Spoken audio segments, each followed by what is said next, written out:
മഹാഭാരതത്തെ പറ്റിയാണ് ഞാനിന്ന് പറയാൻ പോകുന്നത്. മഹാഭാരതം എന്ന ഇതിഹാസം എങ്ങനെ രചിച്ചു, അതിലത്തെ ഒരു കഥയും കൂടിയാണ് ഞാൻ പറയുന്നത്.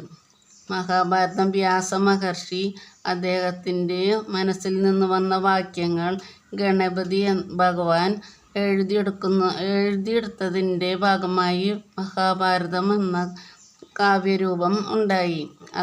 അതൊരു ഇതിഹാസമാണ്, നമ്മുടെ ഭാരതത്തിന് ഒരു ഇതിഹാസമാണ്. അതിലത്തെ ഒരു കഥയാണ് പറയാൻ പോകുന്നത്. ബ്രഹ്മാവിനാൽ ശപിക്കപ്പെട്ട ഗംഗാദേവി വിഷമിച്ച് നടക്കുകയായിരുന്നു.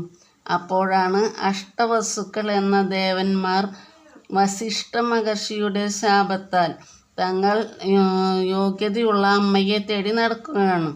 ഗംഗാദേവിയെ കണ്ടയുടൻ അവിടുത്തെ അവർ നല്ല സന്തോഷത്തോടു കൂടി വന്നിട്ട് പറയാണ്, ഗംഗാദേവി, ഞങ്ങൾ അഷ്ടവസുക്കൾ എന്ന് പറഞ്ഞാൽ 8 പേരാണ്. അപ്പോൾ ഞങ്ങൾ വന്നിട്ട് നിങ്ങളുടെ ഗർഭപാത്രത്തിൽ ധരിക്കാം. പ്രതിഭ മഹാരാജാവിൻ്റെ മകൻ ശാന്തനുവിൻ്റെ ഭാര്യയായി തീർന്നാൽ അതെല്ലാം നടക്കുമെന്ന് പറയാണ്. അങ്ങനെ ഒരു ദിവസം ഗംഗാദേവി ചെറിയൊരു കുട്ടിയുടെ രൂപത്തിൽ ചെല്ലുകയും ഈ പ്രതിഭ മഹാരാജാവിൻ്റെ വലത്തെ തുടയിൽ കയറിയിരിക്കുകയും ചെയ്യും. ഈ കുട്ടി അദ്ദേഹം ഇങ്ങനെ പ്രാർത്ഥിച്ചു കൊണ്ടിരിക്കുകയായിരുന്നു.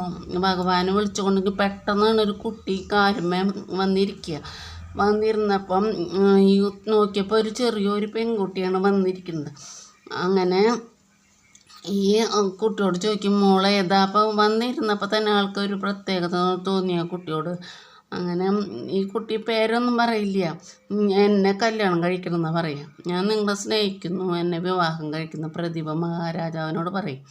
അപ്പോൾ അദ്ദേഹം ചിരിച്ചുകൊണ്ട് പറയും, നീ എൻ്റെ വലത്തെ തുടയിലല്ലേ കയറിയിരുന്നത്, അതുകൊണ്ട് ആ വലത്തെ തുടയിലിരിക്കാൻ അർഹതപ്പെട്ടത് പുത്രിമാർക്കും പുത്രവധുക്കൾക്കുമാണ്. അതുകൊണ്ട് നീ എൻ്റെ മകൻ ശാന്തനുവിനെ വിവാഹം കഴിക്കുക എന്ന് പറഞ്ഞു. അപ്പോൾ ശരി, സമ്മതിച്ചു.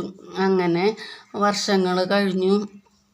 ശാന്തനു മഹാരാജാവിനെ എല്ലാതും ഏൽപ്പിച്ച് പ്രതിഭ മഹാരാജാവ് ആ നാട് വിട്ട് അദ്ദേഹം അങ്ങനെ ധ്യാനത്തിന് പോവാണ്.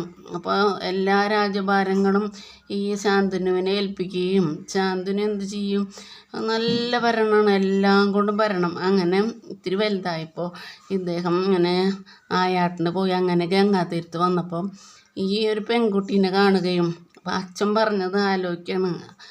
ഒരു പ്രത്യേക സൈസുള്ളൊരു പെൺകുട്ടി എൻ്റെ തുടയിൽ വന്നിരുന്നു, അപ്പം നിന്നെ കല്യാണം കഴിച്ചോളാൻ ഞാൻ പറഞ്ഞേക്കണം. ആ കുട്ടീനെ എവിടെ വെച്ച് കണ്ടോ അപ്പം വിവാഹം കഴിക്കണം എന്ന് പറഞ്ഞിട്ടുണ്ടായിരുന്നു. അപ്പോൾ ആ ഓർമ്മ വന്നപ്പോൾ ഈ കുട്ടിയോട് ചെന്നിട്ട് ചോദിക്കുകയാണ്, ഞാൻ എന്നെ വിവാഹം കഴിക്കട്ടെ?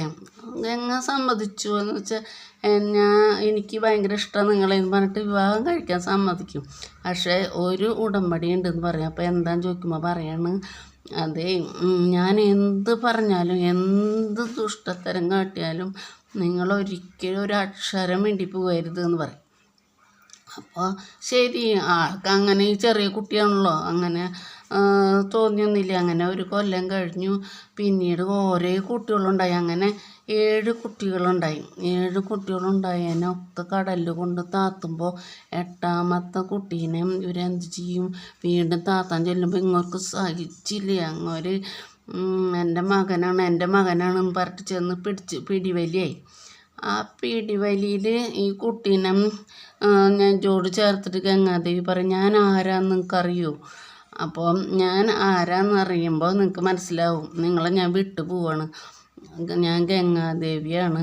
ഈ മകൻ പിന്നീട് ഭീഷ്മർ എന്നറിയപ്പെടും. ഈ കുഞ്ഞിനെയും കൊണ്ട് ഞാൻ പോവാണ്.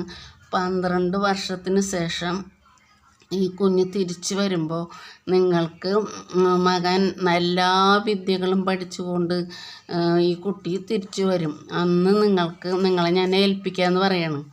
അങ്ങനെ ആ കുട്ടീനെ 12 വർഷം ഒരു നല്ലോണം രാജ്യമൊക്കെ ഭരിച്ചു, സന്തോഷത്തോടു കൂടിയിരുന്നു. അങ്ങനെ ആ കുട്ടി ഗംഗാതീരത്തെത്തിയിട്ട് ഈ കുട്ടി എന്ത് ചെയ്തു, ഗംഗേനെ തടഞ്ഞു നിർത്താണ് കാണുന്നത്. അപ്പോൾ ഗംഗേനെ തടഞ്ഞു നിർത്തുമ്പോൾ ഈ ശാന്തനു ഇങ്ങനെ കാണുകയാണ് ഗംഗേനെ തടഞ്ഞു നിർത്താൻ ഇത്ര ധൈര്യമുള്ള കുട്ടി ഏതാണെന്ന് വിചാരിച്ചിട്ട്. അപ്പം ചെന്നിട്ട് ഇങ്ങനെ പ്രാർത്ഥിക്കുകയാണ് ഗംഗാദേവിനെ, എൻ്റെ മകനാണോ, മകനെവിടെ, എൻ്റെ മകനെവിടെ, 12 വർഷമായല്ലോ എൻ്റെ മകനെ എനിക്ക് കിട്ടിയിട്ട് എന്ന് പറഞ്ഞിട്ട് ചോദിച്ചപ്പോൾ ഗംഗാദേവി കയ്യിൽ ഈ കുട്ടീനെ കൂട്ടി പിടിച്ച് ഈ കുട്ടീനെ കൊണ്ടുവന്ന് ഏൽപ്പിക്കുകയാണ്. അപ്പോൾ 12 വർഷം അദ്ദേഹം വേറെ ഒരു വിവാഹവും കഴിച്ചില്ല. ദുഃഖം ഉണ്ടെങ്കിലും രാജ്യം നന്നായി ഭരിച്ചു. ഈ കുട്ടീനെ കിട്ടിയപ്പോൾ ഭയങ്കര സന്തോഷമായി. അങ്ങനെ കുട്ടിക്ക് നല്ലൊരു പേരിട്ടു. പേര് ലാസ്റ്റാണ് ഭീഷ്മരുന്ന് പേര് വരുന്നത്, അത് അടുത്തതിൽ പറയാം കേട്ടോ.